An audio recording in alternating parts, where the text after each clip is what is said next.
What up, guys? Welcome to the Jiu-Jitsu podcast today. Today we've got it's a guy named Joe Miller, and he is a founder of a functional medicine clinic called First Optimal. They came on board as a sponsor to the Jiu-Jitsu Open, and they started working with a few people that I know of and doing some good work with them. And I figured we would have him on to talk about what he's doing because I think it's important. As we get a little bit older, we're all looking for like something to kind of give us that edge back. All of us, right? Men and women. And what he does is much different than, say, because a lot of times, like when it's guys, it's like we think, oh, TRT, here's some testosterone, which they do that, right? They have that option there. But as you're going to listen to me, it's like it's much deeper than that. And the options that they have is much deeper. And I think it's important because we're all like, sucking down supplements and trying different stuff. And, hey, there's nothing wrong with that because obviously if you get an effect from it, like, okay, great, But his whole thing is, especially with supplements that are meant to, help you with hormones or, certain things like vitamins and things of that nature. You don't know if you're not digging deep into the blood work. You're just not. You don't know what you're doing, And so you could have like a placebo effect, but it could be making absolutely no change in you, and you could be just spewing money down the toilet. So we get on the podcast, we talk to him about things like gut health, simple solutions and simple ideas that typically affect people negatively. One of them I definitely was not expecting.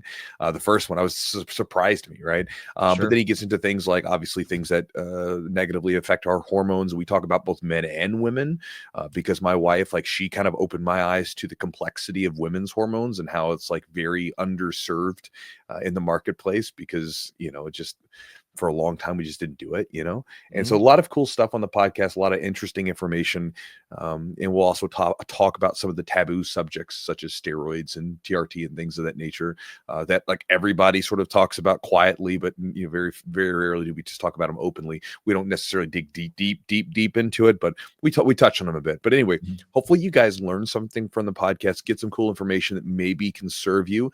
And again, if you listen to the podcast and you're like, man, like this sounds good, I want to check this out, then check them out. Again, they're doing good work. And I've said this to you guys many times. If you're a longtime listener, I'm very particular about who, if any, I decide to bring on either as a sponsor to any of my events or even share with people. Like one of my coaches, Eli, I share my coach with Eli with people because he does fantastic work. I know that if, someone goes to Eli, they're in good hands, and I just know that, so I share them with everybody, including my wife and my family. My son basically eats the same diet as me, and it's fine. Just obviously smaller amounts, but maybe slightly smaller. Kid will eat like a tank. He's getting so tall. You got a heavyweight. Bro, he's sitting so big. Like this little girl that was there at the white belt class last night that I was doing, I was talking to her and I was like, hey, it's like, what's your name? And she said her name and I was like, how old are you? Because now, like, now that I have a kid, I'm like kid crazy. I think kids are the cutest thing in the world, right? Yeah. And so I asked her and she's like, I'm 4. I'm like, and I'm like looking at, like, and I'm thinking about Luke. I'm like, he's bigger than this little girl. Yeah, like Lucas he's is just as almost tall 2, as her, right? and he's thick, like a big boy. He likes to pick stuff up. So we've got a kettlebell down in the basement. He just likes to pick it up and like carry it around. Yeah. The other night I was like carrying around, like I just like grabbed like these 2 bags of like, I think it was like 5 pounds or 3 pounds a piece of sweet potatoes. And I'm just like walking around farmers carries and I'd hand them to him like, here you go. And he would walk around and we went back and forth. So yeah, he enjoys heavy stuff. But anyway, enough of that. Thank you guys for being here on the podcast. Hope you enjoy the podcast, get something from it. Big thanks to our sponsors for helping bring my bearded voice to your ear. GrappleScience.com. Grapple Science is the company. GrappleScience.com is the website. They have a supplement called Cognition, which is their sort of flagship product. And the idea of Cognition is that these guys came from the company Killcliff, which was a energy drink that was very, very low in caffeine in comparison to other energy drinks. And they wanted to create a supplement that would support focus and attention and energy, but not be just full of stimulants. If any of you guys have ever tried like a rolling session with a ton of stimulants, sometimes maybe if you're younger you'll get away with it, but the older you get, I tend to find that most people tend to be a little bit more caffeine sensitive. And so, again, for me, if I was to take a big dump of stimulant based energy drinks or whatever, which I can't do anyway, I would go into the gym and I would just shut down. My cardio would be exhausted. I would be breathing heavy. it wouldn't be good at all. And so again, they made a supplement that is to help support focus, attention, and energy. All the stuff that we want during our training sessions, but have no crazy side effects from stimulants. And again, they've made their formula in the compound, and we did an episode where they talked about the science of why it works, and the supplements and why they chose those. But if you guys want to check out the supplement, I've used it. I think it's great. I use it both for training sessions sometimes, and even sometimes if I just got to do some creative work and I got to zone in, it can be very useful. So if you guys want to check them out, they're at grapplescience.com is the website, and the promo code is Chewjitsu20 for 20% off the order. Also, thanks to our sponsor, Charlotte's Web. Charlotte's Web is one of the premier CBD companies that is out there. They are third-party tested, which, again, Joe even talks about the importance of third-party testing with different supplements that you use later in the podcast for different things, but, the importance of it. And with CBD being a situation where it's unregulated, it's really important because you could be using CBD supplements, and because it's unregulated, who knows what's in there sometimes, and you can get all kinds of supplements where there's like these little loopholes and tricks where they can cut it with less useful substances and get away with it. Well, the CBD supplements that come from Charlotte's Web are all third-party tested to ensure the quality and the purity is right where it needs to be. Also, to their mission was originally started because they were supporting a young girl named Charlotte. That's where the name comes from.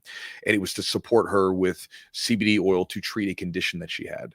And so kind of the ethos that goes around that company, we've met with them before, Eugene and I, is basically, is this supplement good enough for Charlotte? Is this something that we would give to Charlotte? And if we wouldn't give it to her, then we're not going to put it on the market, right? And I think that's just kind of a cool place to start from. Like I was talking to Eugene just a minute ago, and we're doing some changes to our kids program. And as we're doing these changes, I'm thinking, like, is this something that I would want my son to be a part of? It's a hell of a litmus test to start with, right? Like, is this something I would want my son to be a part of? Because if the answer is no, we're not doing it. And so again, they come from a good place with their supplements. And so if you guys want to check them out, I like their stuff. I've used everything from their tinctures, which is the little oil droppers, to currently using the CBN Stay Asleep gummy, which I use to help support my sleep. If you guys want to check them out, charlottesweb.com is the website. Chewjitsu30 is the code for 30% off the order. EpicRollBJJ.com is another one of our sponsors. Again, they make really cool stuff, great designs, great customer service, good quality stuff. I like them so much, I'm getting my next batch of rash guards made. I've been talking about this for months, but I'm trying to do this thing where, if any of you guys have read the book Slow Productivity by Cal Newport, basically it's this idea of not getting in a rush.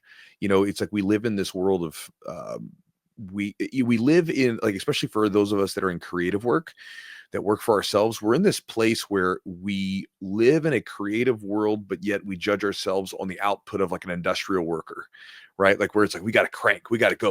And we don't think about, like, are you taking the time to put out the best thing that you can put out? Not perfection, but, sort of leveraging that somewhere in the middle. And so I wanted to make sure that I got the rash guard that I was really happy with. And I'm really excited about the ones that we got made. I made one last change because, I made my original designs. I love them. And I enjoy wearing them. And then I went to compete in my black rash guard at the Nogi Worlds. And as soon as I walked out there, the ref informed me, she said, "Sir, that rash guard's not legal." And I said, "Why?" And she said, "Well, because there's gray in the rash guard." And I was like, "Gray? It's like light black." And she's like, "No, you can't wear it. It can only be black or white in the rash guard." I'm like, "God, this is so stupid."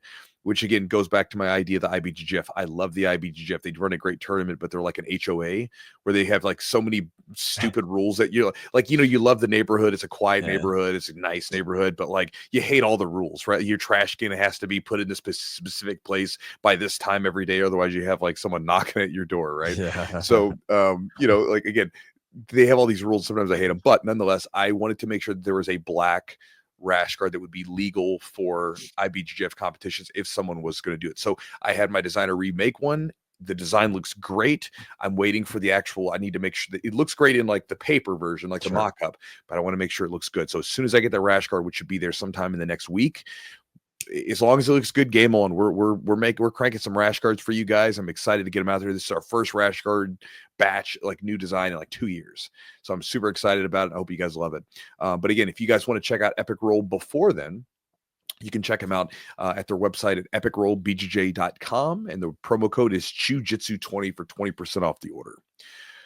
Also, guys, if you want to support the podcast directly, you can do so by checking out our Patreon, patreon.com/the Jiu-Jitsu podcast. Again, the Patreon is a sort of it's essentially the main thing that we have a few other perks if you want to check out the details, but it's a library of content we've collected with all of our guests, plus some seminars and stretching routines that Eugene's put together and activation warm-ups that Eugene's put together specific to Jiu-Jitsu people. But again, a lot of cool stuff that we put in there. And typically what we try to pluck from our interviews or ask these people is tangible, specific tips that you can use and take action on. And so again, if you guys want to check out all the perks that are offered with the Patreon and plus get access to the library that we've created, again, you can go to patreon.com/the Jiu-Jitsu podcast and get access to it for a very inexpensive price. Also, if you guys would like to get my daily email, become a member of the Chew Crew, and also get access to my Focus Jiu-Jitsu ebook and video that come with that. Check it out at my website, chewjitsu.net/join. When you get my daily email, the daily email basically runs the gamut as far as what it's going to be about, everything from books I'm reading to training tips, dieting tips, and ideas to just story time with Chewy, right? It can be a lot of different things. I also give discounts and prices exclusively to that email group that I don't give anywhere else. And then the Focus Jiu-Jitsu ebook is specifically for helping people develop more focus for their training, because one of the things that I just see and have talked to with people, I've talked to thousands of people online with struggling. And a lot of times one of the biggest struggles most people have is they lack a clear focus. They don't really know what they're stepping on the mat to do. They're just there. They turn off their brain. They're there to blow off steam and exercise, which is great. But if you're trying to get better, you need to have a focus on something. And this ebook will give you 12 different ways of doing that. And again, you don't have to be a coach to implement these. These are things that you can do in your open rolls and your open mats to have more focus for your training and to improve faster. Because I really do think like one of the most important things, if you want to improve faster in jiu-jitsu, is to focus when you're training. The instructional stuff helps, information helps, but it comes down to you got to put the sweat in, and you can train really hard, but you can also train really smart. And so this will give you some ideas of how to train smarter to get the most bang for your buck. And so guys, with that said, let's jump into this podcast with Joe. Let's talk about First Optimal. Let's also talk about how to optimize your living and, check out our gut health, hormones, and everything else.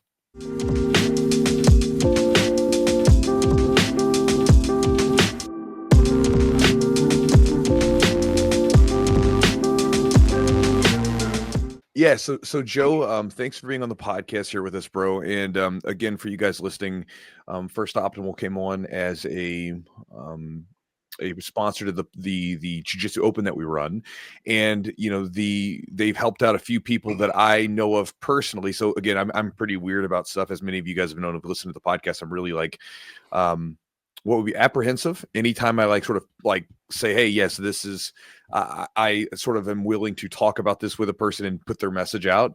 Eugene and I, we have all stuff coming at us constantly, hey, sure, sponsor this, put this out on your podcast, we'll pay you money to plug this. And a lot of times most of it never reaches the air because I'm like, nah, it's not good, but I know you're helping people out, so I wanted to have you on. For people listening, just to kind of jump into it, dude, what exactly is it that you guys do? What is it that your clinic does, all that stuff? Yeah, well, thanks for having me on. So at First Optimal, we are a functional medicine clinic. So we do everything currently through telemedicine services. We do have plans for kind of brick and mortar in the future. Kind of high level, the best way I can explain it, there's kind of a few details, and then I'll kind of do a comparison that kind of helps people with the general medical field. But we focus a lot on a very wide range of testing and assessments first and foremost. So we can test everything from environmental toxins to food sensitivities. And then in the body, we do a ton of stuff for saliva, blood work, gut health, all the above. And then kind of what's coming out of the body in stool and urine. We can also test, how those things are metabolizing and breaking down, et cetera. And, I'm sure we'll get into it a little bit today on why those things are important, but it's really intentional in our name. The obvious thing with First Optimal is oh, they're going to optimize my hormones. They're going to optimize my health, my body. But then we take it a step further to where we focus on optimizing your treatment plan. And that's where it comes into supplementation, nutrition, some exercise support relative to that. And then if and when necessary, pharmacology. Some people, they need some more aggressive interventions. Maybe they have some metabolic dysfunctions or some big goals that they want to achieve, but they're hormone dysfunctions or some drop off that they had maybe as they aged, or maybe some other life events happened, and we can kind of step in and help. But then most importantly, we can also dial it into a point where the treatment itself is optimal, meaning let's find out the least amount of medication you take for the most bang for your buck, if you will, and then make sure you're healthy and being not ever kind of spilling over, if you will, and having those just unnecessary side effects, or frankly just wasting money because you saw internet guy said this, other internet girl said this, other person said this, and it's like, well, let's look at you and your body. And the nice thing is, kind of like the old saying of like, we have an app for that. It's like, well, we have a test for that. Like there's a test for literally everything that people want to do. So that's really a big focus of ours. And, we're having a lot of fun doing it. And a nice thing about some of the services and treatments, the way we operate is, I'll kind of frame it lastly this way, because a lot of times we get questions for the audience out there. It might be, well, what about my normal doctor? I want to go to my normal doctor. Normal doctors are great. The medical system has a very specific need. But the model itself, it's not evil. It's not corrupt. It's not bad. It's built around sick care. And when you go through the sick care model, there's very stringent restrictions, and your insurance company and certain diagnosis codes that dictates the type of treatment you can get. Not a bad thing, really, if you're sick and you need that type of intervention. But when you work with us, it's more of elective, and you get to dictate your care. So all of your treatments with us is elective. So a lot of people say, well, do you accept insurance? And the question is, or the way I kind of frame it back to them is, well, insurance doesn't really accept us. So it's not necessarily we don't, like, we can do some things with HSA and FSA and such, but as far as if you can't treat it, so even some of the testing we do, like, you're really not going to find many general practitioners going to be able to order up those testing. Right. Well, that's like, I mean, that's the issue with, like, I guess you're being, you're nice about it. I mean, this is something I've talked to even like my general practitioner. I go in and usually he looks at my basic labs and he's like, oh, you're healthy and everything else. And, we talked about it one day, and he was just talking about what a mess insurance makes it, right? Because insurance really, in a lot of ways, prevents him from delivering the kind of care he'd like to, because he's got to go through all this paperwork and denials and stuff like that to do what he would like to do. And so, like you said, it's sick care versus health care in improving your health. When you said you're a functional medicine facility, what is the sort of distinction there between, say, like what makes it functional medicine? Like, what does that mean? Yeah, no, it's a great question. It's really the interplay between nutrition, lifestyle, supplementation, and pharmacology. So, you go to traditional doc, I got a cold, here's a med, right? I got a thingamajig, here's this. We focus on, where is this person in their journey? Like, do they need immediate relief and intervention? We can still do that, but hey, why don't we find out the root cause? Why don't we try to unpack why? And while we're at it, let's see if there's some other deficiencies or things that we can put in there. I mean, you may even find some, $15 supplement that lasts you 6 weeks that could be layered in there to really help, like, optimize maybe that medication, that treatment plan that you're doing to make the most out of it. So that's kind of what we mean by more functional. And then some folks, like, obviously a lot of your listeners are going to be pretty active. They're doing jiu-jitsu. We have some guys in our team that various people, guys and girls that compete in different sports. So they kind of have some reference to that. But then you have other people that are not active at all, or they're trying to get back to be active. And so we can layer in those lifestyle modifications, or if they're doing something for blood sugar, as an example, well, sure, we can give you some medication for that, but there's also supplementation, there's activity, we've probably all seen, trended on social media for a while. They're like the 10-minute walks and some of those studies from an activity standpoint. So we focus on treatment, education, and support kind of all together. That makes it more, I guess, functional, I would say, where, the traditional healthcare system and many even clinics, they just don't have the bandwidth, or they're not structured that way. So it's definitely hard for us to do what we do. I mean, we're spending, our care team is spending about, not that the patient spends 2 hours with us. But we're spending 2 hours working on their case before they see the physician for their initial appointment, just getting everything put together and, organized and stuff, which really helps it be that more functional treatment plan when they walk away, versus like, they're not walking with a prescription per se, like just these meds. It's more of a treatment plan of the whole kind of process. I got you. So you guys are, your thing, right? Like the thing that separates you guys is you're looking at this whole picture with all the blood work, everything coming in, and then you're basically, like you said, figuring out all the different deficiencies or different issues that could possibly be going on, and then you customize that plan specifically for the person, rather than sort of a blanket approach of like, oh, I don't feel very good. Here's a medicine. Here's this, that, whatever. Right. You're really looking at like the bigger picture to really see what's going on under the hood, in a little bit of a deeper way. Right. And there's some other clinics that are kind of between, you have medical and more what we do. And then there's some in the middle, like maybe it's a TRT clinic where that's all they do is testosterone replacement, or maybe it's a GLP-1 clinic. Though, there's some pretty big brands out there that they're pumping out GLP-1, the weight loss medications. Is that the Ozempic stuff? Correct. Mm-hmm. Yep. Mm-hmm.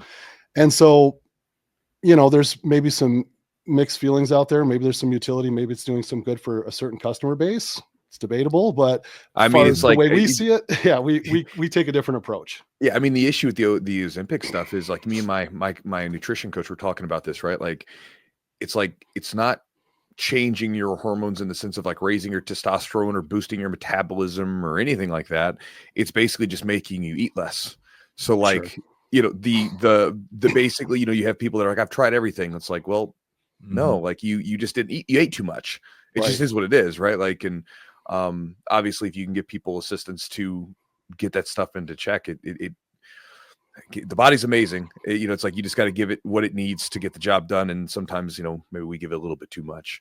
But, well, I think with those two, like some people are on extremely high dosages for extremely long. Not only is it very, very expensive, but it's ineffective, and then it can cause a lot of long-term issues as far as nutrient absorption and things of that nature. And one of the things people don't know, without getting too nerdy into the science, but there are GLP-1 receptors. And so if you have a gut health issue before, then you're taking that medication, that's, you're overweight, you have a metabolic dysfunction, now you're taking this medication. Sure, it's debatable if it's better than doing nothing, but then it could be causing other problems. When let's kind of take a step back, fix that. Maybe the person still starts that treatment, maybe not, but kind of assess, what's going on from there. And that's how we kind of focus on that, going back to that full functional approach. And it just felt like, coming from kind of some of my background, it just felt like the approach that I could stand behind. Not that the other approach are just different. It was just different than what we do. Right. And it's not to like say anything negative. It's just, there is no biological free lunch, right? Right. Just somewhere you got to pay for it one way or the other, right? Right. I would say, when you look at the traditional healthcare, like you see in your primary care doctor, they're kind of doing a very baseline type approach, right? They're just kind of taking basic blood work. They're not going in depth. From what I understand that you guys do is you're basically getting a really full, complete picture of what's going on, not just like the baseline blood work, because there's levels to this blood work. I mean, you can go really in the weeds. We don't have to get into that, but like a lot of times, well, your blood work is a little bit off, then they're going to get another little test. But you guys kind of go in and just get really a full picture, which I think shows, well, why are you this way? What is your symptoms? They're not just treating the symptoms, kind of underlying things, which I think makes sense, because then you can actually get to the root of the problem. You're not just doing symptom management as far as like, okay, you're overweight or this or that. We're just going to give you those GLP-1s and then you're going to lose some weight, right? But then what else is going to come with that? Are you going to do anything different besides, like you said, if you're on that stuff for a very long period of time, you're going to have some negative effects. Yeah. And even the weight loss there, it's pretty well documented now. It's some studies, so 40%, some show as high as 60% of lean body mass lost on the GLP-1s. So that's why we'll come in and take a look at your hormone profile. The better that is, if you're on that treatment, the more likely you are to, if it is low, to retain that lean body mass. There's other supplementation. Obviously, there's protein requirements to hit.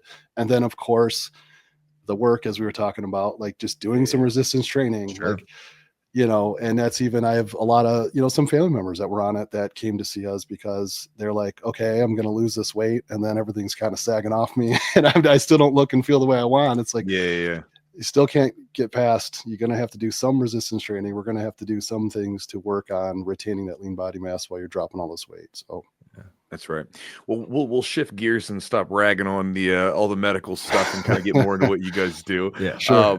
You know, I just feel like that for most of us, if you're getting a little bit older, it's like kind of an axe to grind. You're like, you know, with the health system. But kind of going to your stuff. So, what are some common situations that you guys run into? I don't know that maybe there are any, but is there anything that you tend to see? Like, is there something like, for instance, with gut health? I know that here's why I asked that. There's so much stuff on the internet, as you're familiar with, that I'm sure you probably look at and go, oh my God, these friggin' people, you know, because there's so many people that make crazy outrageous claims or say, oh, like this supplement or this particular food here, this food's killing you, right, whatever, demonization of certain foods and everything else.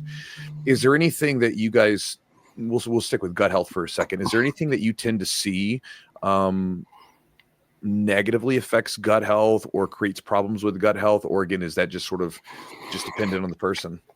Yeah, there's a couple key ones. You know, if you look at a lot of people underestimate, I'll kind of hit a few, but the first would be like traumatic life events. So a lot of people underestimate that. They only think of the mental, but you know, like, you know, psychology wise, how am I good? But there is a physiological response to that. And even as a psychology, as you think you're better, because you just learned to maybe cope or block it out.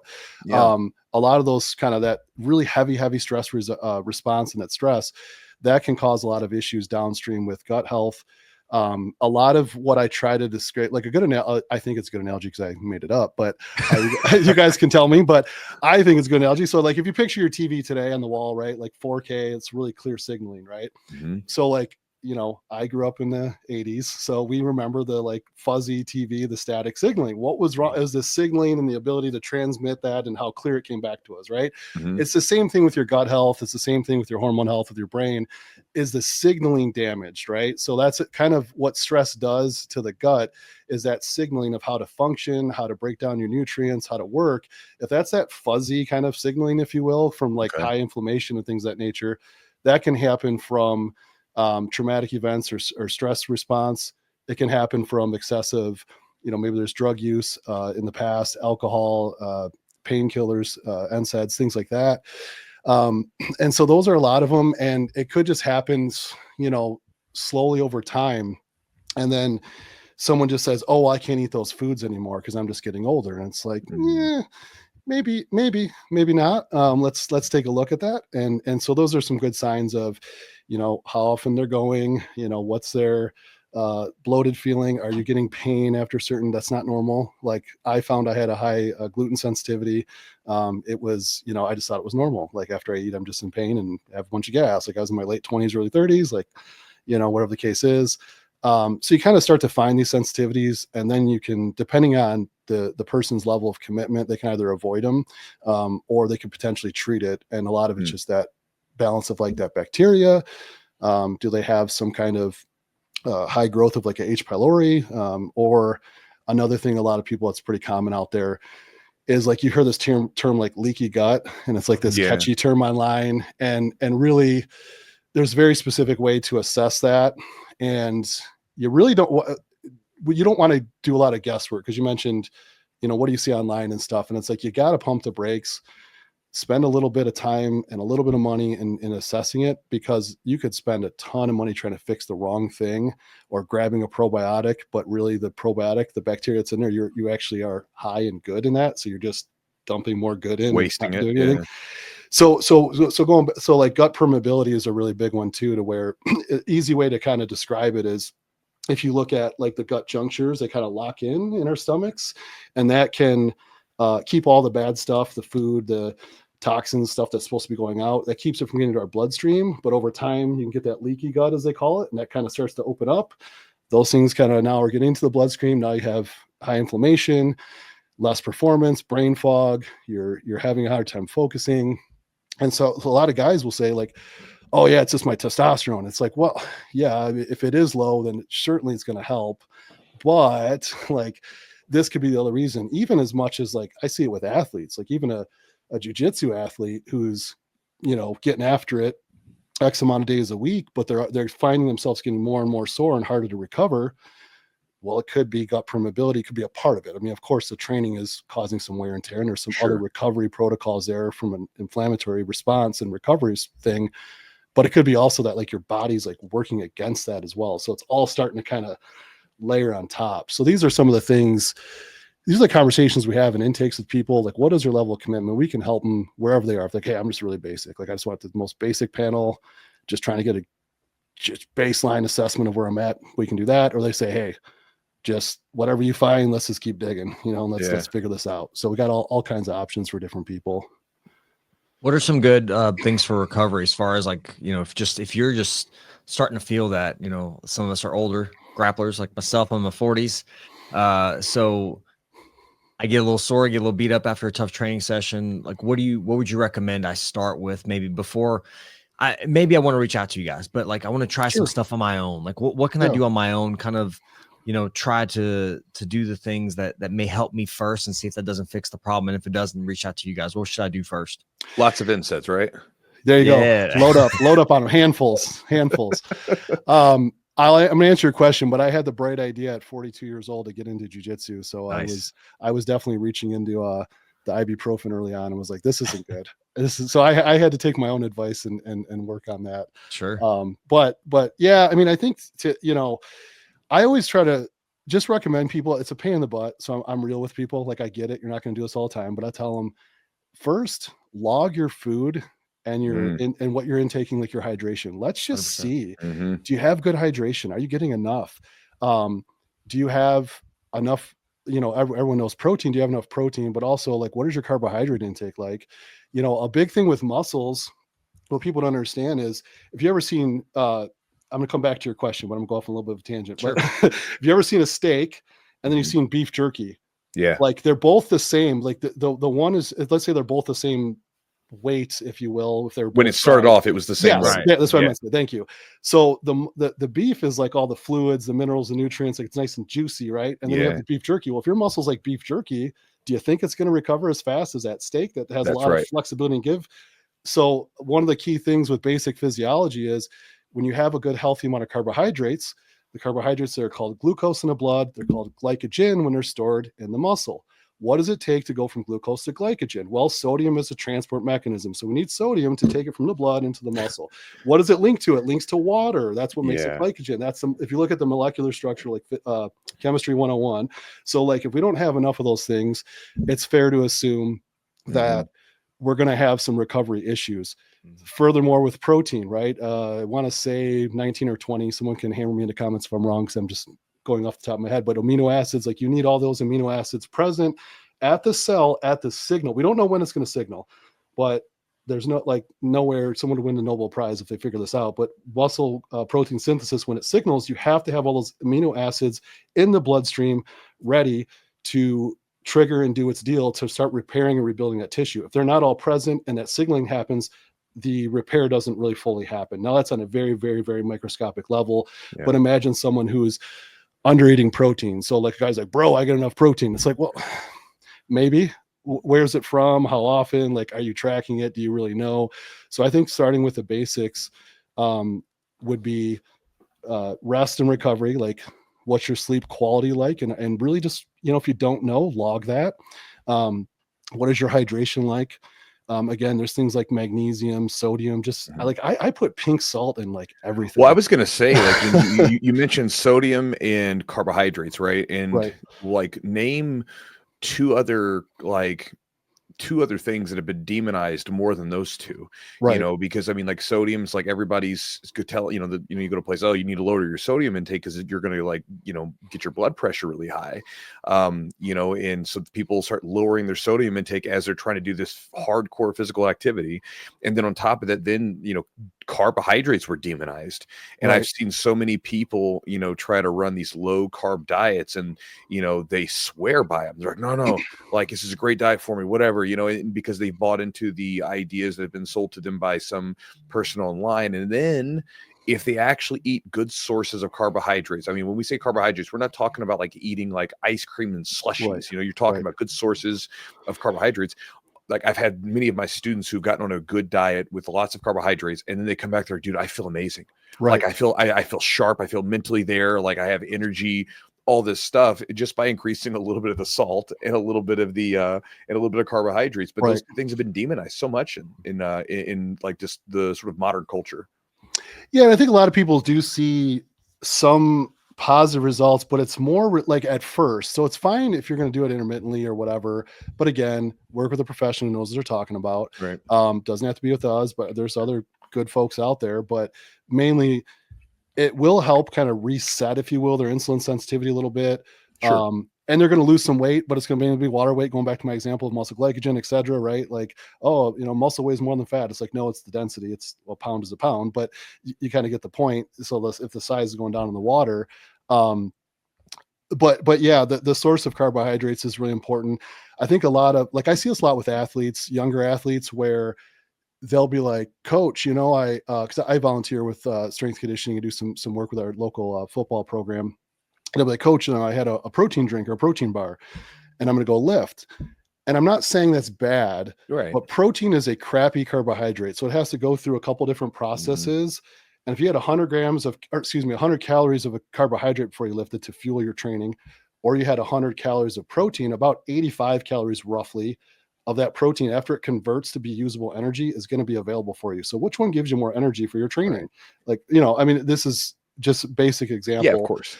But that compounds over time. So you want to, it's really good. I'm a big fan of sandwiching the majority of your carbohydrate intake for the day for athletes between, 90 minutes ish before Around training your workouts. and then after. Yeah, because your insulin sensitivity is the highest after your workout. So you're going to be able to absorb more and utilize it and shuttle more into the muscle. So in a week, is it going to make a difference? Probably not. But over the course of years, compounding over time, your physique's going to change a lot better. Your recovery is going to get better. So those kind of interplays as far as how that works. That's not to say protein's bad to have, definitely not, like I just said earlier, but it's just still thinking about what is going to help fuel my training. And then going back to your question, what is going to help with my recovery? Because if you go home after training and all the things we just talked about, but you also want to remember what insulin is, because insulin's demonized, but insulin is the strongest, anabolic like hormone in our body, as far as it's a growth hormone. So it's a storage hormone, if you will. It'll grab all those nutrients and cram them into the muscle.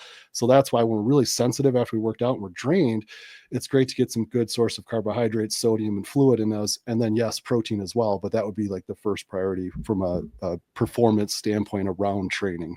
Yeah. And I think it's like, like you're talking about just right there. We just talked about a few things, right? Where, okay, carbohydrates are really, really important around your workouts. You're going to give you that energy. They're going to help replenish you afterwards. And then obviously we need enough protein throughout the day so that you can be repaired properly, right? So your body can recover, and fats have their place too, because you have to have a certain amount of fat for hormone production and everything else. And so I think it's mainly this, like, nobody really learned how to eat right for their goals, right? Like, everybody can eat, but nobody sort of got information on here's how to eat for a specific purpose, like performance as an example. Right. Here's how to structure your meals for performance. They just sort of like, you get sold whatever the diet is, or whatever the fancy name for the diet. And there's lots of them, and that's just sort of supposed to be your blanket approach, opposed to like looking at like the macronutrients and figuring out, okay, carbohydrates do this, protein does this, fats do this, and I need these in this order around this times of day, because this will support me for my workouts. This will support me with satiety and so forth. Right. Yeah. It's just important to kind of look at the full picture. And, we didn't get really deep into the sleep discussion. I mean, but I think just monitoring your sleep, if you have a hard time, for listeners out there that maybe they don't know how well their sleep is, ask your partner, if you have one, like, how often do you hear me get up and restless? And, that's a whole nother topic to get into. But, if there's sleep irregularities, or if they feel like they might need to get tested for any kind of sleep dysfunction, that could be something. So those are kind of the three big ones I would say, is hydration, the right balance of, your macronutrients, and then sleep would be some big ones as far as, that recovery piece. Yeah. Joe, we're going to backtrack here a little bit, but what is your background initially? We never got into that. So I want to kind of, what's your background and kind of, how did you end up at this place where, you started First Optimal, you've got this offerings for people to kind of get a little bit better, more healthy and improve their performance? Like, what's your background? Kind of what's your desire to get into kind of what you did? Yeah, no, appreciate that. So I'll take you on a 60-second journey way back in young Joe, and then I'll speed up so that the listeners don't tune out. But yeah, so back when I was in school, I was I want to say I was 12 years old. I lost my uncle, and he was like my best friend. We were super close, and I lost him to a cardiovascular event that was preventable. And so I was going to be a cardiologist. Like, I'm going to save people from dying from heart attacks, right? Like that. I'm a kid. I don't know what's all that entails. So as I grew, I got into training and exercise. I went to college. I started getting into pre-med. More kinesiology health track. While I was doing that to pay my way through school, I got into training, and I kind of got bit by that bug where I could see that, okay, like the operating table is way downstream. I'm helping people now. This is pretty cool. Like, I can really get people a lot earlier. And so I worked for a pretty large, corporate entity that really focused on a lot more, I would say, optimal health. They were kind of more cutting edge, more ahead on the science and things like that. And so I ended up growing there. I eventually got into kind of more the corporate side of the business later, but after, I don't know, 10 different training and performance related certifications, I was just really nerded out on it. I really was passionate about it. I never finished my master's. I got to a point in my career and where it wasn't going to add more income. And so I kind of was already, my career was very fortunate. It was progressing faster than my formal education. I think it was more because it was a passion of mine. So I decided to pause that. But I originally was going to like kinesiology and sports medicine, nutrition, physiology, kind of that umbrella, if you will. And then fast forward during COVID, while I was working for that company, everything got shut down. And I thought I was going to get furloughed. I was fortunate I did not, but I just started doing consulting in the telemedicine. A clinic popped up. I started consulting for them, and I ended up doing that for about a year. But backtrack to that corporate job. The only thing we did not do there was hormones. We did a lot of testing, did a lot of supplements, a lot of obviously lifestyle interventions and training and things of that nature. So there was a nice kind of blend there. And then that company I was with, the telemedicine company, I ended up just jumping onto that. I was a partner in that business for a little while, and kind of had a little difference in direction of where I thought we could go. And then so for after that, I ended up bouncing around, doing a lot of consulting in a few different clinics. I had a good friend of mine that I was a partner in a supplement company for a while. That was a really good experience to learn. And finally, I was helping out another friend's company, and my wife does a lot of the logistics in this industry, and regulations and all that stuff comes natural to her. And we were kind of looking at each other like, why don't we just start our own? Because we've been going around, helping other people, and they have good businesses. It's just different, And so we said, what the heck? And we started talking to people in our network, like, yeah, like, let's do it. And so here we are. And we started in about mid 2024. So about coming up on 9 months that we've been set. But a lot of our team, we're really fortunate. We've been with anywhere from 5 to 8 years just from being in the industry. We've kind of had some good contacts. And so that brings us to where we are today. And we'll see where we're going. So nice. So earlier I asked you about, like gut health and kind of some things that can, hit gut health hard. And, obviously I was surprised. It makes complete sense, right? Traumatic, events and things like that, right? I wasn't expecting that one is to be like one of the big ones. But another question would be, again, you guys obviously do help with adjusting people's hormones and that sort of thing.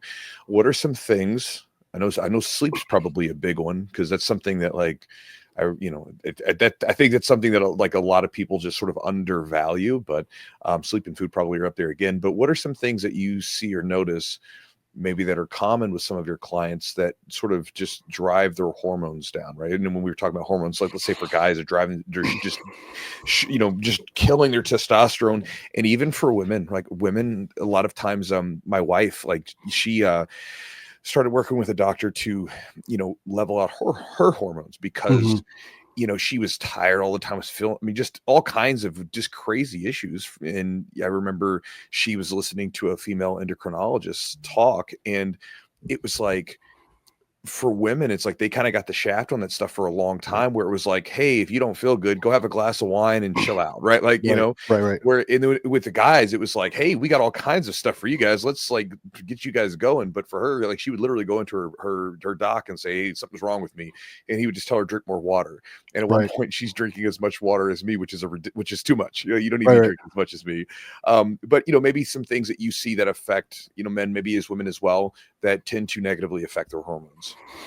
Yeah, so I'll tackle men first, and I'll give you a couple of examples with women. Got some pretty good cases I can pull from that kind of help tell the story. Awesome. Yeah, with men, so we've talked a little bit about traumatic events. So Mhm. there could be some kind of impact to the head, to the gonads. What some kind of injury could cause that. That's definitely one. Yeah, because Another, TBI negatively affects it, right? Like if they correct. get a traumatic brain injury, like it can Yep. affect their testosterone production and everything. Yeah, and I've seen that all over the map. I've seen some where there seems to be, no effect. I've seen some where everything's completely shut down. So Yeah. that's why it's really good to, assess some of those things. The other would be there's some pretty good literature out there that shows the difference between people, say, 2 generations ago versus now versus men. So there's environmental factors. There's a lot of more loose data out there relative to um, the type of lifestyles we live. So doing hard things like just Yeah. tends to naturally increase our testosterone. Conversely, just being in a sit down sedentary lifestyle, that can over time start to lower that. If you look at environmental, there's a really good article Forbes did. It's called "You're Half the Man Your Father Was," and it shows the decline. Actually, I think it goes back 2 generations, and it showed a decline each one in each generation as their testosterone levels relative to like a similar population. So much so, actually, if you look at LabCorp's reference ranges from the 1980s till now, they just keep getting lower and lower and Wow. lower. And that's not that like LabCorp's an evil No, company. they're They're just just doing a trust. study on everybody, and they change their Yeah. range based on all of the population. So even the reference ranges are getting lower in men and Hmm. testosterone. So I know I'm giving a more broad answer to the Yeah, first part of the but that's question, interesting. but it is like if you're not doing kind of hard things, if you're not doing those things you would kind of associate with more like testosterone production, obviously foods and environmental toxins, there's a lot of debate on that, and there's some literature that seems to point to that. It's kind of hard to pinpoint specifically that, like plastics and certain foods and things of that nature. But there's definitely something going on there, I think, around us that's causing these population across the board to be much lower. Well, even look at like young girls. Like me and one of the guys I was talking to him today, his daughter just turned 13 and Right. she's been having periods for almost a year. And she's Yeah. not overweight or anything like crazy. You're like, and I keep hearing more about that. And you're like, how, like, what is going on? Right. Because I remember as a kid, like that didn't happen at like 11 and 10 and 12. Right. It was Right. like, it seemed like it was pushed back. So, I mean, I don't know, like tinfoil hat or whatever, but it just seems like some of the crap that they're pumping into the food and things like that, it seems like it's going to have an effect on us. Yeah, I tend to lean towards, if there's not a traumatic event, it's going to be related more to sedentary lifestyle or food intake or a combination of both. So those are Mhm. two of the biggest drivers from what I see. It kind of goes back to the old oh gosh, I'm gonna forget his name now. The guy who says do something hard every day. The I don't Navy know. SEAL. Is it Goggins? There's, Yes, Goggins. yeah. Thank you. Dave I Goggins was just has that there's saying. there's a couple of them that Yeah, I know like there's a couple. I don't know why my brain, there was a dog outside barking. I was hoping the speaker wasn't picking up, so my brain skipped for a minute. But so I think some of that is definitely associated with a part of that. But I would probably sure. say more what we see more is leaning towards kind of those two things. As people are progressing through life, it just starts to compound, and then their testosterone levels lower. And what we look at is your signaling off? Like, is it you're not signaling to produce enough testosterone? Because we do have like more, I would say, natural treatments to help improve your signaling, and the signaling is self-regulating, which is kind of nice. So in other words, there's no way you're not taking exogenously. You're not shutting off your natural production. So you're improving the signaling, which is going to help your natural production just increase from there. And then the hope is later that's going to continue. And how that would continue, one example is to answer your question. Another one is high body fat. So that's why I say sedentary lifestyle, higher body fat. We all know basic, you can see it online everywhere, high aromatase, which converts to estrogen.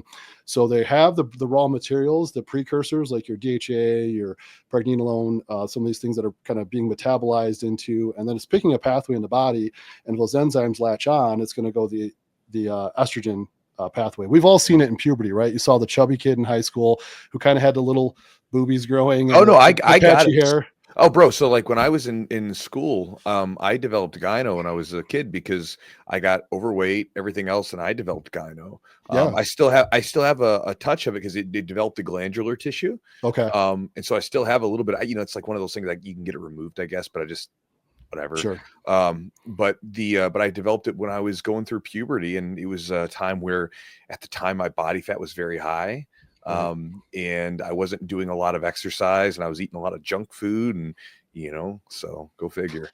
Yeah, we see that, and that's kind of where the more comprehensive testing comes in, because you could look at, I like to use the analogy, and then I'll get to women in a second here, but like with men, there's total testosterone and there's free testosterone. Total testosterone, I kind of use the analogy, that's like your 401k. So it's like there, but you can't really access it easily. And then you have your free testosterone, which is like your checking account. And then there's things in between that affect that interplay. One of them, like there's a sex hormone binding globulin, which a lot of people are pretty familiar with. If that's really, really high, that could be problematic. If it's really, really low, that's problematic, because it does transport the testosterone throughout the body. So we kind of look at that, as well as a percent of your total testosterone to estrogen ratios. There's not an exact number, like this is good, this is bad. It's more symptomology versus where you are with your hormones. So we can tell, like, this guy's got decent total testosterone, very low free, higher estrogen, higher SHBG. There's different protocols there. Like I met with a gentleman the other day who's just a friend's dad, and he's meeting with our doc later this week, but he came in saying, I need testosterone. Okay, well, let's make sure. He had over 700 nanograms per deciliter. So it's a fantastic for a 60-year-old male. Yeah. There's just other things we unpacked in his testing that we said, you don't need. I told him, I was like, I wouldn't touch that. I was like, you're like genetically blessed, man. This is awesome. Yeah. So I was like, I wouldn't mess with it. He's like, no, I agree with you. He's like, I'm pleasantly surprised. So, because again, we're guys, we're like, oh, I must be low T. Like that's why I'm feeling off. It's like, again, technically he's healthy. He could be prescribed that.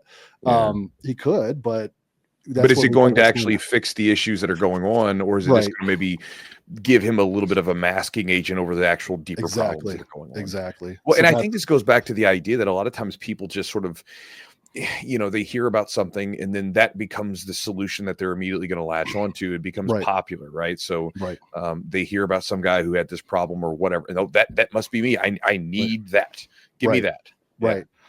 Well, and with women, and it can happen in men too, but the women is really, really eye-opening, I guess, the way I would describe it. So we talk about gut health and our body to clear these hormones. So there's this thing called like conjugation with our hormones, that they kind of, easy way to describe is they get packed up, and then they're in our poo and in our pee, and then they go out the system. So if we have issues with those metabolites, how our liver works to break them down, and then how our gut kind of, all that interplay works, they can kind of back up in the system. And I'll just give you an example. We had a family member of mine, female, had low estrogen production in her blood work, but estrogen dominant symptoms, meaning really high estrogen in her symptoms. So it's like, well, that doesn't make sense. Also low testosterone. One of the first things in women goes in perimenopause is going to be like their testosterone. There's a few other things that go with that. But so we said, okay, very low dose testosterone. Let's start with that. That was the treatment plan. Well, at this time, this is the previous company who didn't have this testing yet. This actually is one of the reasons what led me into some of the more advanced testing that we do. The analogy that I would use is, imagine like a sink, and you clog the sink, and then you just barely turn the water on. So barely turning the water on is the estrogen production coming into the sink. The sink is the clearing. That's the liver, and that's the stool and the urine, clearing all those metabolites from those hormones and making sure they're all bound up when they leave. Well, if you clog your sink and you run the water low, even though it's slow, it's eventually going to overflow, right? Mm-hmm. Makes sense. Same thing happens with your hormones. So if we're not clearing those hormones, a lot of that estrogen can kind of get backed up. Sometimes it can, transfer into different forms of estrogen that are going to be even more toxic to the body. And so that's a big thing with women's care, that we actually have, like, one assessment is cycle mapping, where we will follow them every day for their 28-day cycle and look at the ratios of all their metabolites for their testosterone, estrogen, progesterone, how those things work, what's the interplay, because that's really important as well, is all those things kind of, we're on a 24-hour hormone cycle. We're pretty simple when it comes to our hormones. I mean, there's some detail there. Pretty simple, just period. Yeah. I mean, it shows up in our personalities and how we talk and act. But with women, it's like, this time is, you're not sleeping because this is way high and this is low and this should be here and this should be here. And it's so it's changing all the time. And so it can be on the one hand, it can be complex. On the other hand, though, there are solutions out there. I knew some women that just had a uterine ablation, where basically they're just going in there and frying in their insides to stop heavy bleeds and some issues with their menstrual cycle. And they're just told, like, yeah, it's part of aging. No, having that, I don't want to get too graphic for a jiu-jitsu audience, but having that going on for, 2.5 weeks or whatever the case is, like, that's not normal. We need to, let's take a look at that. Like, there's some things we can do to kind of help, reverse some of that, or just see where's the issue going on in that process. Yeah, but again, it's one of those things where if you're not used to digging into this stuff, it's like, there's like doctors and physicians out there that are incredibly intelligent people that have been trained well to do all this stuff, but stuff's always being updated. Right. So if you're not staying up to date with these things, you may not know these tests even exist. Like, I remember one point I had like creatinine, like I was told that like my creatinine levels were high, and they're like, like I went to one doctor, they're freaking out, telling me, like, shutting down. We need to monitor your kidneys, whatever. And then, look, I was working out hard. I was training for a competition, right? So then I go to a new doctor, and I take a couple days off from hard training, and then I go into him. And I remember I was telling him I was a little worried about it, and he's like, looks at me, he's like, bro, he's like, you're a big guy, you're muscular, you're training hard, you're gonna have some like extra creatinine. He ran some deeper tests, everything was fine. It was just like, this is like the first sort of tier. He's like, you got to dig deeper beyond that. But so I think a lot of people just aren't used to it, and especially with women, a lot of doctors aren't used to digging into these types of things because it's relatively new stuff. Eugene, sorry to cut you off, bro. No, you're good, man. So I've got a couple of kind of 2-point question here. First one is talked about environmental factors. What are some of those maybe environmental factors that negatively impact hormone production, maybe ways we can avoid those things? Yeah, there's a pretty wide range when it comes to environmental toxins. So avoidance, I think, I'll try to think of a good one from avoidance standpoint. However, I think looking at what can cause some issues there, some of it might be just proactive looking at it, or if someone gets assessed or thinks they're off, they may want to test something like their water sources. That could be something. It could be related to like foods they're consuming. One example that came to mind for myself personally, which didn't necessarily affect my testosterone, but it did affect my red blood cells in my primary care, who we worked on together, and he was fantastic. But we were going to stop my treatment. I was cooking all my meats in an iron skillet. And so my iron was really, really high. Found out I had hemochromatosis. You can have 2 or 1 mutation. I only had 1, so I don't have to stop or do like therapeutic phlebotomies or anything like that. But it was something that I had to change. So I would classify that personally like under like environment. I guess when I'm speaking more broad, we have other like specific environmental testing. Mold is a big one again, so it's hard to kind of avoid that. But if someone has like some kind of mold buildup, and then now it's built up in their system, I mean, that can be a pain in the butt, and it could really cause a lot of issues for someone. I know we had a client that I think it was, they were working on some stuff beforehand, before working with us, but it was, I want to say, close to 9 months to fully kind of get all the nastiness out of their body from them. So I think from like environmental standpoint, those are kind of some things that come to mind. And then seeing, you also don't want to walk around with like, a full bodysuit on all the time. So it's also just looking at, is there anything popping up in like either routine or even some baseline blood work first? And then generally with people, unless they come to us with excessive symptomology, like we're not saying like, hey, you should just do every single test in the world. So then we kind of reverse engineer it and say, well, maybe it might be this, maybe it might be that. So it's a little tricky there to kind of balance your how you're preventing those things, right? Because there's just so many things out there from that. And then you had a second question, I believe. Yeah, so like if somebody thinks their testosterone is low, and maybe they want to try some things first to see if they get a little more energy, or who knows what people thinking is, but they think they're tired, they're fatigued, it's probably testosterone. So like, are there any over-the-counter things or any kind of natural supplements that they can start with just to see if that helps their energy levels through day to day? Yeah. So testosterone supplements are a tricky one. I tend to steer people away from them for a number of reasons. One, so I'll give you one maybe takeaway for consideration. I still would want to verify this on blood work, what I might say in a minute, but let me first answer the testosterone supplement. One of the reasons why, there's a couple, but I'm really skeptical of those, is you'll see the person come out and say, this raises your testosterone by 20%. This raises it by 20%. This raises it by 20%. Therefore, 60% it raises it. It's like, that's not, no. Yeah, that's not each happening. research independently showed a 20% increase, and it was in a 86-year-old woman. So no, it doesn't. She was at 1. Yeah, let's just say it was a male. Let's just give the person, pushing the stuff, that it wasn't a male and a healthy aged male, which again, that's another thing. Like, if they cite the study, take this 90 seconds to skim it, and that's a whole nother podcast, and how to quickly look at a study and figure out the group and all that. But that's not how it works.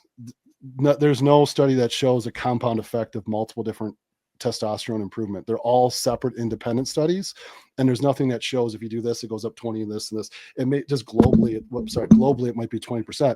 But if you're at, a 400, so you're at 480, if you got the 100% maximum response out of that in total testosterone, and you're going to spend how much on that? Like, your replacement's going to be the same, if not less. A lot of these products that I'm aware of, there might be some good ones out there, so always disclaimer out there, but a lot of products out there, you're going to pay more for that over-the-counter thing, that and again, making sure it's a reputable source. So like, we use a dispensary that, we have to have a medical license on file just to order through them. So they have a certain vetting system that they do on top of the normal regulations. And that's really important, because when I came from the supplement industry, certain manufacturers, we'd run test runs, we'd get third-party testing, and I'm like, this isn't in here what we're going to say this. I can't sell this. Like, it could be anywhere from 60% off. So I'm sorry to not give you a specific good thing out there that I really could champion, but there might be like I would just tell people to look at a reputable brand that is vetted and third party tested, and then look for it if they're really pushing like a singular thing. If they're saying the compound effect in their marketing, I would, that'd be a red flag for me.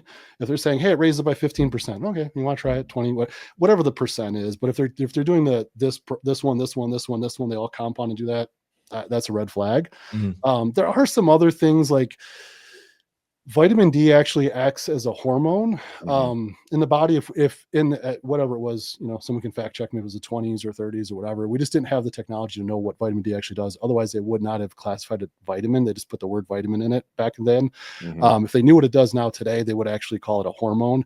So a lot of times, a lot of the symptoms and things people are feeling could be a vitamin D deficiency or low in vitamin D.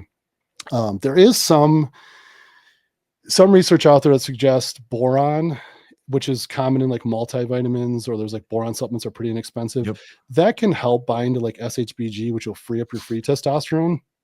But again, I don't know, just test it. I mean, some of those markers might be for a couple more bucks. You could test it, because if you take boron for a year, did you need it? I don't know. Zinc, good zinc, magnesium, boron, a lot of things too that support good sleep is going to help with cascade effects as far as your recovery, which is going to help your testosterone.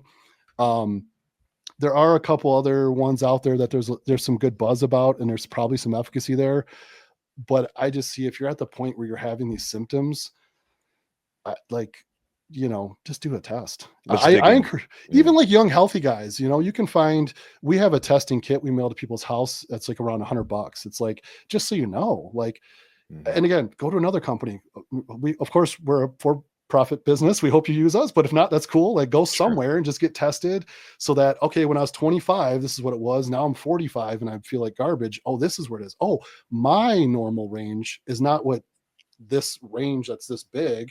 My normal range is here, and I'm here. Well, you might go to your physician and they have to follow that range. Oh, you're 350. That's normal. You're in the range. Yeah. Well, what if you're at 900 10 years ago? That's not normal for you. So everyone's, has their different reference point, if you will. I agree. It would be cool to be able to, especially if you're doing anything athletic or performance based, it would be really cool at any age to like, how's everything working? Right. Like how's everything working? And like you said, if you're taking a supplement, like, do you even need it, or is it even making an effect? How do you know unless you get it checked out? Yeah, I just had a friend's dad's blood work that I looked at, and his estrogen went up from his testosterone supplement. Mm. I'm like, I mean, Like an over-the-counter supplement? yeah, it was an over-the-counter supplement, and it boosted his estrogen just the way his body was converting it. So I still, you don't want to insult somebody, but you're kind of Sure. like, do you really want to play? So we always tell people like, hey, we can check how well that's working. Yeah. We'll see it in these markers. Here's one for you. What do you think of the supplement Tribulus? I think there's some utility there with like something.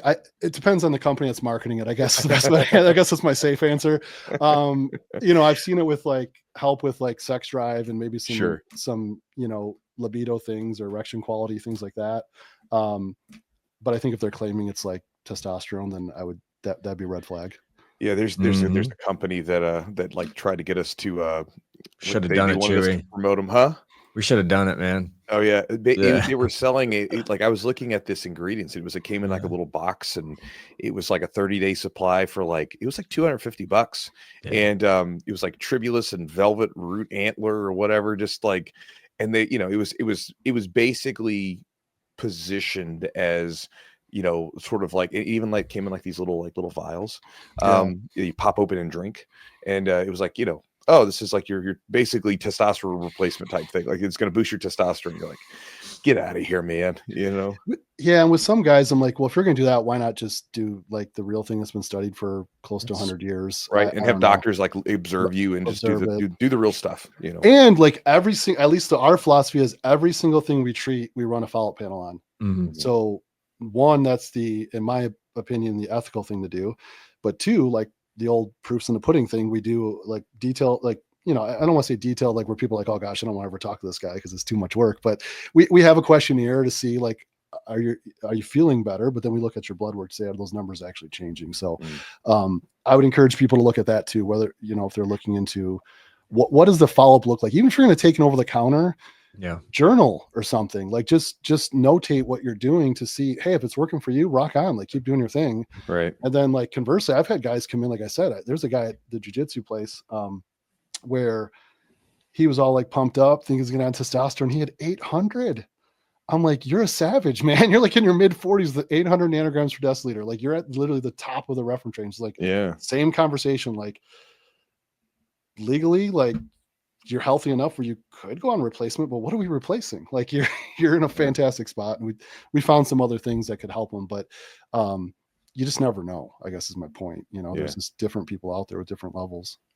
I think the safe thing is, and I'm a physical therapist, so people will say, I have these symptoms, what's wrong with me? And I'm like, I have to do an assessment. Right. I can't literally just throw stuff at you and see if it works, because it's not the way it's not efficient. And it's not going to be useful. Like we could get some things right and we may get them right for the wrong reason. So like get an assessment, find what your blood work is, and you'll know these are the deficiencies you're having, and this is the way that it needs to be addressed.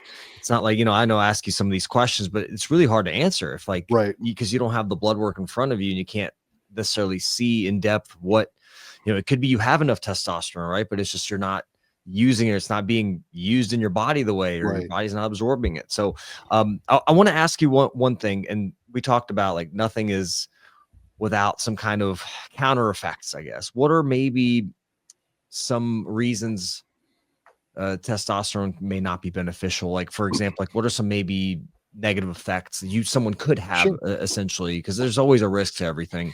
You gotta weigh the risk versus reward, but what are maybe some of those negative things that could come of getting more testosterone? Yeah, there's a lot of literature out there showing kind of both sides of the first one, and that would be from a fertility standpoint. A lot of people don't have a problem. Some people do, like after they're going on replacement and then they want to turn on their natural, and then they may have a fertility potential issue there. So it's actually, I haven't seen it, but that doesn't mean it's not out there. And that's actually one of the, I'm trying to think of the word, I guess I'll call it a disclaimer that a physician has to say. Yeah. So one of the things that our screening will talk to someone is like, are you planning to have more children? Is this where you at in life? What are your thoughts on that? And really documenting that, because from a compliancy standpoint, you want to make sure you're making the patient aware that is a chance that could happen. So that's when we go through the more natural, like boosting therapies and kind of try some of those things. That would be one. The other, I would say more from a lifestyle standpoint, a lot of guys will say, well, do I have to be on this forever? And I'm like, well, if you want to feel good, you do. Like, I mean, I hate to say it, but what I try to tell people is, generally speaking, we have protocols that can help you come off and turn your natural back on. But if your new normal is this replacement dose, that's your new normal, and you're going to feel bad, but Yeah. you're really just going to go back to feeling probably the way you feel now, whether it's in a year or 5 years or 10 years. Other things, if it's not being monitored, can cause an elevation in blood pressure. And we talked about the conversion to estrogen, which would usually be the leading to the blood pressure, as far as extra water retention, acne, things like that. You usually find that in poor dosing protocols and someone not monitoring them prior to, like not doing a very cheap test, like just testing their testosterone. Or you can prescribe testosterone without having a lab test. Like they can prescribe it off label just based on symptoms. Again, we're just not going to do that, because then you can have some more problematic issues downstream from that. If that wasn't the solution, or the body wasn't metabolizing it right, or some of the other things we've already talked about. So I think, blood pressure, we talked about fertility, acne, water retention. And then if it goes longer and longer, obviously it's going to cause all those other it can add to those other issues, if you will, that are, health related from that standpoint. Sure. So monitoring is the key, really, with a lot of it. And depending on the patient and where they are with their symptoms, dosing protocols matter. Starting lower, you can always add more. You can always add more. You can always start high if you're really like, hey, like on the higher end. Mm-hmm.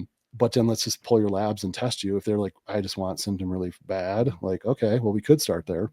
Some people like to kind of gradually go up. It could be within a couple of weeks. They could adjust it up. Sure. You want your minimal effective dose, essentially. Like you want to do all the conservative stuff first before, maybe do the boosting things if you can do that, and then obviously go to testosterone. Yeah, we look at one other thing. I'll just point out, we do look at hemoglobin, hematocrit, and platelets. So if those are already genetically high, or just for whatever reason high, we're kind of like, reason to pause here. We're going to want to monitor this. Yeah. Or see, because that's where you get that term like sticky blood, and that's going to, be at a higher risk for some kind of clotting issues and things like that. So we often will monitor that if someone's coming in a little bit higher. If it goes, again, I'm not making this call, just for clarification, the physicians do make this call, but speaking on my experience with them, if it elevates a little bit from treatment, that's just reason for pause and think about it, but it doesn't mean you have to stop. So in other words, if someone was a 45 or whatever is their marker, and they went to 49, but the top end of the range is 55, let's say. Okay, it went up, but when you were 20 years old, or for 20 years of your life, were you walking around at that 49 and you were fine? So like, just because it went up doesn't mean it's necessarily reason to not do it. It's just watching the other markers and their interplay, and from a clotting standpoint, and if those are getting, too high. Well, and you've been in athletics, I'm sure, you're in pretty in good shape and stuff. Like, I'm sure you've been involved in athletics or lifting or something since you were young, right? Yeah. And so, if you get around the gym, there's all kinds of just bros telling you, oh man, just do this, man, just do this, and you'll get some crazy stuff given to you, Yeah. And, a lot of it's really like when I was growing up. So in my, I competed as a teen. I did a lot of strength sports. That's why I wanted to get into jiu-jitsu. I knew I would get my butt kicked if I muscle everything, which I'm still getting my butt kicked. So I'm still learning. But I did bodybuilding, I did powerlifting, I did strongman competitions, all that. And luckily when I was younger, I didn't have as much access to the internet and all the stuff that's out there. Cause the young guys today will have a 19-year-old come in and, his signaling, FSH and LH are completely shut down because he did a SARM because he didn't want to take steroids. And I'm like, you're dude, like, yeah, you might as well have taken steroids. I mean, I hate to say it that way, but it's like, it's like, well, they maybe I remember I had a cousin, and he was like, he looked great. You know what I mean? He was thinking about taking his arms. I was like, dude, just don't do it. I was like, you look great. You're looking whatever. I'm like, he goes, but I don't want to take steroids. I'm like, dude, you might as well take steroids if you're going to take SARMs. Just don't do it. Just wait a little bit. If you get a little bit older and you want to really get into bodybuilding or something, then go that route with a little bit more education. But for right now, you're 18, you're good, Right. Yeah. And so it's you can only control what you can control. People are going to do what they're going to do, and it's some of the stuff you see. It's I see it more. I'm sure I see it a little bit in jiu-jitsu, but definitely more in the gyms, especially like the bodybuilding circles. You'll see some young kid, and I was very fortunate. I actually, if I do get a phone call, because some of them are just like, all right, we can ask him. Like, he's not going to beat me over the head about it. And Yeah. at the gym I train at, and I do some work in the community. So, hey, I was thinking about that. I'm like, no, Dude, it's so toxic. Like, oh my gosh. The one that I hear about now, like all the teenagers, like in the teenagers and like the guys in their young 20s, it's like the I don't want to call it the meme, but it's like the really like popular one is Tren. Yes. And I'm like, bro, that is a terrible drug. Yes. Like, I remember like when I was young looking at like, cause I was young and I thought I needed just steroids or whatever. And I'm looking at stuff. I remember seeing like Tren. I was like, oh, like don't it like basically like it on all of your like physiological response, your ability to live, all of that just goes down the tubes. Crashes. You're like, what the hell's the point? You can't even walk up a flight of stairs without being out of breath. Right. You can't sleep. Like what's the point? I remember we actually had a guy years ago who came into it, a big old meathead, right? Like he was, really into like lifting and everything else. And I remember like his cardio was normal, like it was fine, right? Normal cardio, whatever. And then he went up to a competition, and man, all of a sudden, like he was out there just gassing out, and he was laying on the mat, like, and I'm like, dude, are you okay? He's like, man, I'm just like, I can't breathe, man. And like he was talking whatever, and I asked him, I was like, did you want anything new? And he said, well, I'm doing Tren. I'm like, bro, what are you doing? Like, get off that, like now, like it's like, I don't know. It's like, but that became like the internet meme steroid, right? It's just like you saw these young teenagers doing it. I'm like, you're ruining your body, and your endocrine system, so. Yeah. It's really interesting to where, if you're competing at a very, very high level in one of those sports where everyone's doing that, I guess you got to make your decision from that. But if you're guy in the gym just lifting and you're not, like, you jump right to that, it's just, again, I'm not saying everyone should just be on steroids or something, but there's a lot more similar to what your body's already producing type compounds out there if you're going to try anything that won't, whatever. Right. You're not saying everybody needs to do steroids, but not that one. Yes. Just, yeah. It's pretty scary. And again, a lot of young guys will know that testosterone, if you take it, it'll shut down your natural production. I did have some that said, well, I thought if I took that, I wouldn't shut it down. I'm like, well, and I guess it goes back to the fact that all these drugs are derivatives. And so they all like affect the same pathways. And so they shut it down. Right. So it doesn't matter if you're using Tren, testosterone, like any of it, like it all shuts it down.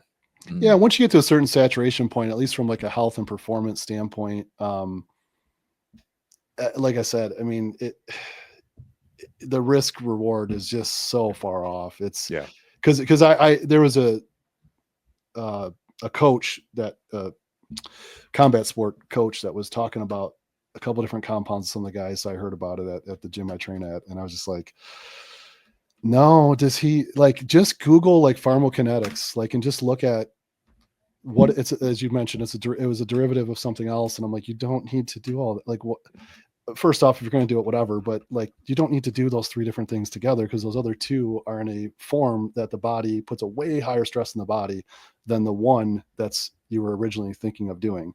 Not saying to do that, but just, he just arbitrarily just picked these other really harsh compounds to throw in the mix. I don't know. So I can go on and on about that stuff. Yeah. No, I hear it all the time. Well, right. Like, and I guess this is one of those things where, like, again, I know these are often like taboo subjects, but this is the stuff that goes on in like gyms and weight rooms and like with the bros. Right. And, right. And I'm sure you experienced plenty of it when you were younger. Then as you got older, you understand how all this stuff works.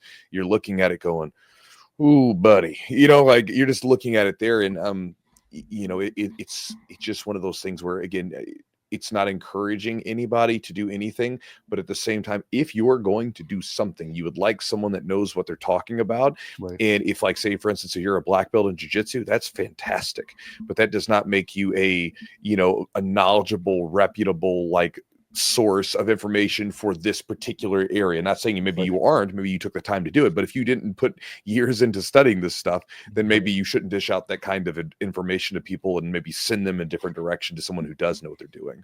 Right. Yeah. And I hate to be like the poo-poo guy in the gym, but I've kind of tried to bite my tongue sometimes. Like someone will walk up and say, "Hey, so what do you think of this?" I'm like, no, man, it's good. It's like, yeah. it's helpful. Yeah. I hate to be that guy, but I'm kind of like, in what application, what context, what backstory? Like, I hate to be like the old "it depends" answer, but it depends. But it does. I mean, Yeah. I remember like I got on a website years ago and I sent, it was like a forum, and I sent these guys some messages. Like he was like a weightlifting powerlifting bodybuilding forum back in the early 2000s, and I was just like, I'd lost some weight with dieting and exercising, and then I was like, all right, I want to get jacked now, and so I was like, I need steroids. So I was posting in there, and I was like, hey guys, I need some steroids. So I'm like, 17 years old, and these guys, like, I remember one guy was like, how old are you there? And they're all like, they just all collectively pile on top of me like, dumb kid, whatever. Like, they're nice about it, but they're like, you dumb kid. And then one of the guys sent me like a diet and a lifting plan. He's like, look, dude, just start here for a while and like wait on that stuff. And I actually got some pretty good results from following what he sent me. So it's like, I'm glad that he poo-pooed on it a little bit and like put me in a better direction, because, otherwise I would have been like blasting like, testosterone, deca, and D-ball at like friggin' 17 years old and, doing stuff I shouldn't be doing. Right. No, it's true, because it's still, it's like having a bunch of workers show up to a job site without the raw materials to build the house. They're just all going to stand around looking at each other. Like when people just cram a bunch of hormones, but they don't have their nutrition in place. It's like, what are we doing? So that's the first thing. Because I get a lot of questions with supplements too. And again, I hate to be like, but I'm like, well, it depends. Because I'm a value person. That's how my brain works, where I'm like, this product is 80, this is 30. Yes, the $80 one's better, but is it proportionately better, and is going to make a meaningful impact? Maybe 0.01% of your blood work's going to go up. I'm not going to pay the extra $50 for 0.01% of my blood work. That's just me. I want to make sure the difference. If you want to pay it, that's your decision. And that's the same way I look at a lot of things with nutrition and with treatment plans. Is there any resources that you recommend, like any books or anywhere to look, any kind of research if people just want to dive in and learn a little bit more? Obviously, you're all they can contact you guys, and I'd love to hear where they can do that. But any resources before we get into how they can work with you that people can seek out just to learn a little more and just figure out maybe a good plan of what to do before they start pumping themselves with a bunch of steroids and stuff and bro science and all that. Yeah, I think broader, kind of outside of what we do, a couple suggestions I would have is looking at the credentials of the person they're following. There's a couple out there that I respect, and I'm fine to name a few that come to mind. I respect them for two reasons. One, their credentials. Two, they cite. Citations are really important, and maybe that's because my professor beat it in my head, but they cite the research. So you can do your own. Don't just listen to the clickbait. Click on the research, read it yourself. Is it the 86-year-old female got the 300% increase in testosterone? Okay. So I think citations, and then I think also, do they correct themselves publicly? And so I'll give you two examples of, in the strength sports world, Lane Norton. So he has a PhD in nutrition. I respect him a lot for a couple of reasons. One of the main ones, though, is he had a BCA product back in the day. Yeah. And through research, he found out that the essential amino acids were going to be, more efficacious for his application of why he was using the BCAs. He came out publicly, talked about it. He changed it. He's been on a lot of really big podcasts. Even one of the clips that's out there on YouTube, I think it's like Lane Norton's 5 mistakes or 5 errors he did. And it's him talking about the 5 things he said back in the day that, as science caught up, research, and just his knowledge, he changed his opinion on it, but he's publicly constantly correcting that. And the other one is Stan Efferding. I actually had him on my podcast, and Stan, I was talking about his first volume of The Vertical Diet. Oh yeah. And in there is a book. I actually read the book because of The Vertical Diet. It was the Salt Fix. Yeah, Salt Fix. Salt Fix. Thank you. And he later came out with version 3 where he corrected the Salt Fix and what he was claiming from the Salt Fix. He made adjustments. He worked with some other PhDs, and the specifics, I forget exactly what he changed. But when I had him on the podcast, I was talking about the first volume, reason why I bring that up is he corrected me and didn't have to, and said, actually, I was wrong in that part of what I was saying. How wrong, I don't remember the details, but I just respected that about him. He's not a PhD, but he'll reference who he learned it from, or he'll cite things. So those are like just two examples of people. I don't know that maybe that's not people's flavor to follow them, but I would say if you're looking at stuff, look at citations, look at the research, because there's a lot of money to be made on content creation, clickbait, saying do this and do that. And then look at the value proposition. There's some really good content out there debunking, I shouldn't say debunking, shining a bright light on the value of like hydrogen water. There's an individual out there who's pushing hydrogen water, and then someone out there said, there's other stuff that costs like pennies on the dollar that'll actually do more, and we don't really know. There's a lot of stability in how you transfer it, and what's this exposure to sunlight. Well, so that wasn't your question. I'm going off on a tangent, but but I think it gets to the point of, right, like there's these guys who, like Lane and Stan, both kind of share relatively simple information, right? Like that, Lane's thing is he'll obviously like go through and sort of share information of why sometimes these people that claim all these make all these crazy claims are not accurate. And Stan's whole thing was like, get out and go for walks, eat certain diet, like go get your blood and your labs drawn. Because I bought the vertical diet when I got it, and actually that was probably one of the more useful ones, because it was like, instead of doing whatever, it was like I started eating more carbs and then adding more salt around my workouts, and I was like, I feel better, right opposed to like cutting out my salt because I'm worried about blood pressure or whatever. So there were some useful resources, but it's not exactly the sexiest thing to tell people, hey, listen, you got to start moving a little bit, you got to start eating better food, whatever. It's like, no, man, I got something for you. The only thing you have to do is cut out X, or the only thing you have to do is eat Y. That's the solution to all your problems. Right. Yeah, no. So I think that those are some key things to look at. And those were just examples, but to look at. So, and again, the last thing I would say is don't be afraid to, hire a coach and just see, how does a coach interact with you? What other space that is. I believe you just had a post recently, Chewy, about your coach that you work with, and from nutrition and training, things like that. And do they tell you just because I said, or can they actually, do they have a heart of a teacher, and can they explain the process and why? Because that's more going to be a trusted source, where they're going to have, at least they're in the right mental space to try to guide you towards your goals. Even if something they say is a little off or they're not going to say anything egregious, or generally speaking, right? Because they're trying to teach you, and it makes sense when they break it down. They can use an analogy, they can use an explanation, even if it's not your thing. Like, man, I'm busy, I got a family, I got kids, I don't have time to like read all this stuff. Well, then maybe you hire a coach for a little while and look at it as an investment in your education, and then you walk away with that education and you can apply it. Yeah, 100%. Yep. No, yeah, and I've worked with Chewy, kind of got us working with his coach. And I've learned so much about how I eat, and like, people look at you funny for one of the first things you mentioned was, well, you need to know what you're eating, how much you're eating. Right. And so I weigh my food, and be like, you weigh your food? What's wrong with you? I'm like, well, I want to know exactly what I'm eating. I want to know exactly the impact it has, how I feel. Do I need more? Do I need less? And that's how he knows, what's going on. So I think just consistency and just doing certain things, making certain changes and sticking with it for a while and seeing if it makes any impact. So, so where for you guys, for First Optimal, where can people learn more about you guys and what you guys do, and maybe even start working with your team? Yeah. So First Optimal, firstoptimal.com. First Optimal is all of our social accounts. People can find us, shop.firstoptimal. That's linked to firstoptimal.com.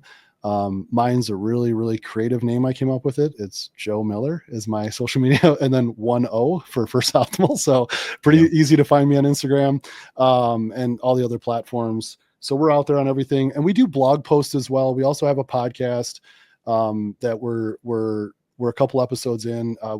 I did have one at a previous company I was at, but it was different topics. So this is going to be more focused around this. We're trying to get a lot of good, sound educational content out there. And then our blogs, one of the things I talk about, citing and referencing, we put the studies in a reference section at the bottom of all of our posts. So they are shorter, like an SEO, like a blog post. So you can kind of skim it pretty quick and get the gist of like, oh, okay, that's how testosterone relates to that, or that how, but if you want to dig deeper, we always put our citations, like read for yourself. Like, so we do that. And then if anyone does engage with us, we have care specialists who meet with, not that there's anything wrong with salespeople, but it's just a different type of onboarding where we spend a lot of time. It's not very high pressure. Even so much so that like the first time they meet with the doctor, when they sign up with us, it's a deposit until they meet with the physician and decide to move forward with treatment. So we really believe in putting our money where our mouth is, making sure that people are comfortable with their treatment plan, and making sure the treatment's going to work for them. So it's a pretty laid back approach if they just want to have a conversation with somebody and just kind of get some general information out there. And who knows, later maybe they become a patient or maybe they refer to us. Whatever the case may be, our teams are willing and able to answer questions and help them in any way they can. Nice. Oh yeah, Awesome, dude. man. Well, appreciate your time, man. And you guys are sponsoring the Jiu-Jitsu Open, so that's pretty cool. And yeah, we'll be there. Looking forward to it. Awesome. Very cool. Yeah, man, appreciate you for being on the podcast, dude, and keep doing the work you're doing. I think it's important to have these options out there for people where they can have access to, you know, I don't know, you would call it preemptive healthcare, but just healthcare, Sure. to, you know, help us do everything better. And like you said, not just where you have the options where you can go the basic route or you can go as deep as you want to go with it and Right. really dig into it. I think it's important because all of us want to feel better. We want to, you know, feel sharper. We want everything to work a little bit better. And Right. as we get older, that it only increases. And so, you know, anybody that's kind of on like kind of thinking about going this route with stuff, check out First Optimal, check out Joe, give them a look, and you know, see about having a sort of a, I guess what we call like a consultation or yeah, we do an intake, just kind of a general intake, just Okay. set up their stuff. We have an app too that we use. People can load their stuff in there. Cool. Like I said, they don't, even to have the app and just have conversations with us, they don't pay for that. That's all just a free service for us to engage with people out there that are just kind of curious about these things. Nice, dude. Cool. Well, Joe, I'll see you this weekend, bro. And appreciate you being on. All right. Thanks so much. Thanks. So guys, thanks for being here. Hopefully you enjoyed the podcast, got something from it. I enjoyed talking to Joe. Some of that stuff, like I wasn't expecting, like the traumatic events and things of that nature, right? It's like, it makes sense, right? It's like you're releasing all these different hormones because of it. But I wasn't expecting that one for gut health. But again, it's just the stuff that he was talking about with blood work. You know, I've done this on my own sometimes where, you know, a doctor would do the basic stuff and I would just get onto like a website and like buy specific labs that I wanted to have done because I wanted them done, you know, and because like a lot of times they couldn't get them okayed by a insurance because there was no reason to, but I'm like, I want to know. So I would go get them done, you know, and so again, it's cool that they're doing a service to dig in there deep. And I have a few friends that have worked with functional medicine doctors. I probably need to do it myself because I'm a geek for that stuff anyway. So I probably would enjoy the experience. But I have a few guys in the gym and a few friends that have worked with functional medicine doctors. And literally there's times where it's like they were struggling with some issue for like years. And then they go work with a functional medicine doctor. It's like, voila. Right. And I'm not saying that Joe can do that for everybody and his company can do that for everybody, but I'm just saying like a lot of times there's stuff that people who are used to looking at the body holistically and looking at the whole big picture can find that people who just aren't, and I don't mean this by a negative by doctors just aren't afforded that luxury. Like if you're a primary care doc, right, you get so much time with the patient. You have constraints because of insurance companies and all the crap that they do, right?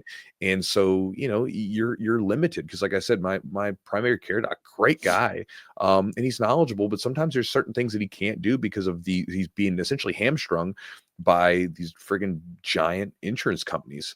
And so anyways, guys, hopefully you enjoyed the podcast and you know, took some idea to chew on. Big thanks to our sponsors for helping make this podcast happen. Grapple Science. Again, if you guys want to check them out, they make a supplement called Cognition, which is all about helping. It's a supplement to help you get more focus, attention, and energy without blasting you full of stimulants that are going to negatively affect performance, keep you from sleeping at night, and all that other nasty stuff. Again, supplement or stimulant free, but it is effective. Check it out at grapplescience.com. Promo code is Jiu-Jitsu20 for 20% off the order. Also, Charlotte's Web, been a longtime sponsor of us. Again, they make a CBD supplements plus a lot of other stuff now, but CBDs are kind of their main thing. But if you guys want to check them out and see what they have, give them a look. All their supplements are third-party tested to ensure the quality, the purity. What's actually on the label is what's inside the bottle. It's what you're taking. And again, they have a code with us. It's Chewjitsu30 for 30% off the order at charlottesweb.com. Also, if you guys want to get my new rash guards and shorts, I'm just giving you a heads up. We're going to be releasing them probably here later in February. Been working on them for a while and finally getting them ready. I will have Epic Roll making them. And so again, I like their stuff. I think they do a great job. And so my new rash guards will be coming through Epic Roll. If you guys want to check them out though, before then, go to epicrollbjj.com and the promo code is Chewjitsu20 for 20% off the order. Also, thank you guys for supporting us who are all Patreon members. Appreciate you guys. And if you guys want to become a Patreon member, check it out at patreon.com/the Jiu-Jitsu podcast. When you join up, we have a whole list of perks and everything else that you can check. But everybody knows how Patreon works, right? We give you some cool stuff and you guys get to support the podcast. And then again, if you guys want to support the podcast, if you feel like it's worth supporting, check it out at patreon.com/the Jiu-Jitsu podcast. And guys, last but not least, if you guys would like to get my Focus Jiu-Jitsu ebook, plus it comes with a video, along with my daily email that I send out, you can check it out at jujitsu.net/join, Join. When you join, you'll get my daily email that gets sent to you, where I send out different ideas, tips, stories, philosophy, anything that and everything that I think might be useful to you. If you like the podcast, if you like my videos, you'll like the daily email. Also, too, you'll get my Focus Jiu-Jitsu ebook, which again is designed to help people have a little bit more focus in their training through their open mats to get more focus and to improve faster. Again, one of the biggest things that most people lack with their training is that they're not very focused. I compare it to like a musician. When you look at good musicians and you listen to how they practice, it's not a very relaxed, they're not just enjoying themselves.